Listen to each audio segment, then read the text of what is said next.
എല്ലാവർക്കും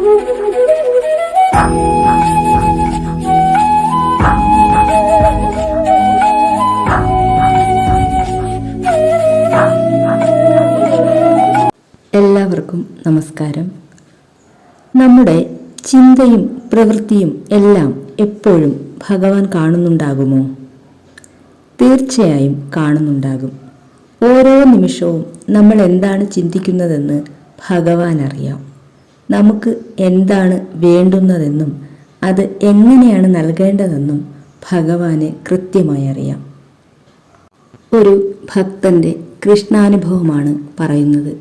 10 വർഷം മുൻപ് ഒരു ഏകാദശിക്കുണ്ടായ കൃഷ്ണാനുഭവമാണ് പറയുന്നത്. അദ്ദേഹം കഴിഞ്ഞ 35 വർഷമായി മുടങ്ങാതെ ഏകാദശി എടുക്കുന്നുണ്ട്. അദ്ദേഹവും ഭാര്യയും 35 വർഷമായിട്ടാണ് ഏകാദശി എടുക്കുന്നത്. അദ്ദേഹത്തിൻ്റെ കുട്ടിക്കാലം മുതലേ അദ്ദേഹം ഗുരുവായൂരപ്പൻ്റെ വലിയ ഭക്തനാണ്. കുടുംബത്തിൽ എല്ലാവരും ഗുരുവായൂരപ്പൻ്റെ തികഞ്ഞ ഭക്തരാണ്. അദ്ദേഹം ഏകാദശി എടുക്കുന്നത് ദശമി ദിവസവും ഏകാദശി ദിവസവും വെള്ളം മാത്രം കുടിച്ചുകൊണ്ടാണ് അദ്ദേഹം ഏകാദശി എടുക്കുന്നത്. സാധാരണയായിട്ട് ദശമി ദിവസം ഒരു നേരം അരിയാഹാരം കഴിച്ചുകൊണ്ടാണ് ഏകാദശി എടുക്കുന്നത്.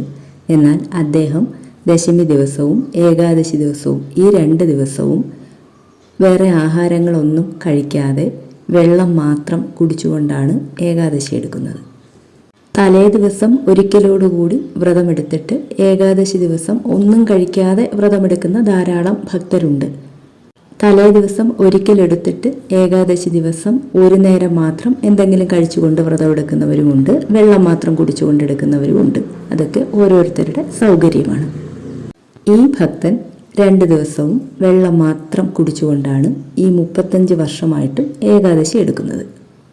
അപ്പോൾ അദ്ദേഹം ഇങ്ങനെ വ്രതമെടുക്കുമ്പോൾ എല്ലാവരും പറഞ്ഞു, 2 ദിവസവും മറ്റൊന്നും കഴിക്കാതെ ഇങ്ങനെ വ്രതമെടുക്കുമ്പോൾ വല്ലാതെ ക്ഷീണിച്ചു പോകില്ലേ? വേണമെങ്കിൽ പഴങ്ങളോ ഇളനീരോ ഒക്കെ കഴിക്കാമല്ലോ, അങ്ങനെ വ്രതമെടുത്തുകൂടെ എന്ന് അദ്ദേഹത്തിനോട് എല്ലാവരും ചോദിച്ചു. അപ്പോൾ അദ്ദേഹം പറഞ്ഞു, തനിക്ക് അങ്ങനെ വ്രതമെടുക്കുന്നത് കൊണ്ട് ഒരു ക്ഷീണവും തോന്നിയിട്ടില്ല. ഇനി അങ്ങനെ മരിച്ചു പോയാൽ പോലും തനിക്ക് ഒരു വിഷമവുമില്ല. ഭഗവാന്റെ അടുത്തേക്കല്ലേ പോകുന്നത് എന്ന് പറഞ്ഞു. അദ്ദേഹം ഒരു കട നടത്തുകയാണ്. അങ്ങനെ അദ്ദേഹം രാവിലെ കടയിലേക്ക് പോകാൻ സമയത്ത് അദ്ദേഹത്തിൻ്റെ ഭാര്യ അദ്ദേഹത്തിൻ്റെ അടുത്ത് വന്നിട്ട് പറഞ്ഞു, ഒരു ഇളനീരെങ്കിലും കഴിക്കൂ, ഇളനീര് കഴിക്കാമല്ലോ എന്ന് പറഞ്ഞു. ഏകാദശിയല്ലേ, ഇങ്ങനെ വെള്ളം മാത്രം കുടിച്ച് ഇരിക്കേണ്ട, ഒരു ഇളനീര് കഴിക്കാമെന്ന് പറഞ്ഞു. അപ്പോൾ അദ്ദേഹത്തിന് മനസ്സിൽ പെട്ടെന്ന് തോന്നിയത് ഇങ്ങനെ പറയാനാണ്, എനിക്ക് ഇളനീര് കഴിക്കാൻ തോന്നുന്നില്ല. ഇനി ഞാൻ ഇളനീര് കഴിക്കണം എന്ന് ഗുരുവായൂരപ്പൻ ആഗ്രഹിക്കുന്നുണ്ടെങ്കിൽ ഞാൻ വരുമ്പോഴേക്കും ഭഗവാൻ എനിക്ക് ഇളനീര് കൊണ്ടുവന്ന് തരട്ടെ എന്ന് പറഞ്ഞിട്ട് അദ്ദേഹം തൻ്റെ കടയിലേക്ക് പോയി. അദ്ദേഹം കടയിൽ പോയിട്ട് തിരിച്ച് വീട്ടിലെത്തിയപ്പോൾ മുറ്റത്ത് 2 ഇളനീര് കിടക്കുന്നു. അപ്പോൾ അദ്ദേഹം ഭാര്യയെ വിളിച്ചിട്ട് ചോദിച്ചു, ഈ ഇളനീര് എവിടുന്ന് കിട്ടിയതാണ്? അപ്പോൾ ഭാര്യ പറഞ്ഞു, അടുത്ത പുരയിടത്തിൽ തേങ്ങ ഇടാൻ വന്നവർ ഈ ഇളനീര് ഈ മുറ്റത്തേക്കിട്ടിട്ട് പോയതാണ്. ഇന്ന് ഏകാദശിയല്ലേ, എടുത്തോളൂ എന്ന് പറഞ്ഞ് അവർ ആ ഇളനീര് നമുക്ക് തന്നിട്ട് പോയതാണെന്ന് പറഞ്ഞു. ചോദിക്കാതെ തന്നെ അവർ തന്നിട്ട് പോയതാണെന്ന് പറഞ്ഞു. അപ്പോൾ അദ്ദേഹം അത്ഭുതപ്പെട്ടുപോയി. കടയിലേക്ക് പോകുന്നതിന് മുൻപ് അദ്ദേഹം ഭാര്യയോട് പറഞ്ഞായിരുന്നല്ലോ, ഞാൻ ഇളനീര് കുടിക്കണം എന്ന് ഗുരുവായൂരപ്പൻ ആഗ്രഹിക്കുന്നുണ്ടെങ്കിൽ ഭഗവാൻ എനിക്ക് ഇളനീര് നൽകട്ടെ എന്ന് പറഞ്ഞായിരുന്നല്ലോ. അപ്പോൾ അദ്ദേഹം തിരിച്ചു വന്നപ്പോൾ മുറ്റത്ത് ഇങ്ങനെ 2 ഇളനീര് കിടക്കുന്നത് കണ്ടപ്പോൾ അദ്ദേഹം ശരിക്കും അത്ഭുതപ്പെട്ടുപോയി.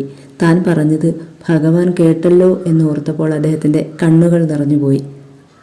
ഈ സംഭവം അദ്ദേഹത്തിൻ്റെ ജീവിതത്തിലെ വലിയ ഒരു കൃഷ്ണാനുഭവമാണെന്ന് അദ്ദേഹം പറയുന്നു. ഏകാദശിയായിട്ട് തനിക്ക് ഇളനീര് തന്നത് ഭഗവാന്റെ ആഗ്രഹമാണെന്ന് അദ്ദേഹം വിശ്വസിക്കുന്നു. നമ്മൾ ഏകാദശി എടുക്കുമ്പോൾ നമുക്കൊപ്പം ഭഗവാനും ഉണ്ടാകും എന്നാണല്ലോ വിശ്വാസം. നമ്മുടെ മനസ്സിൻ്റെ ചിന്തയും നമ്മുടെ പ്രവൃത്തിയുമെല്ലാം അപ്പോൾ ഭഗവാൻ കാണുന്നുണ്ട്, കേൾക്കുന്നുണ്ട്. ജനുവരി 10 വൈകുണ്ഠ ഏകാദശിയാണ്. എല്ലാ ഗുരുവായൂരപ്പ ഭക്തരും വൈകുണ്ഠ ഏകാദശി എടുക്കാൻ ശ്രദ്ധിക്കുമല്ലോ. എല്ലാവർക്കും ഗുരുവായൂരപ്പൻ്റെ അനുഗ്രഹം ഉണ്ടാകട്ടെ എന്ന് പ്രാർത്ഥിക്കുന്നു. നല്ല നല്ല കൃഷ്ണാനുഭവങ്ങളും ഉണ്ടാകട്ടെ.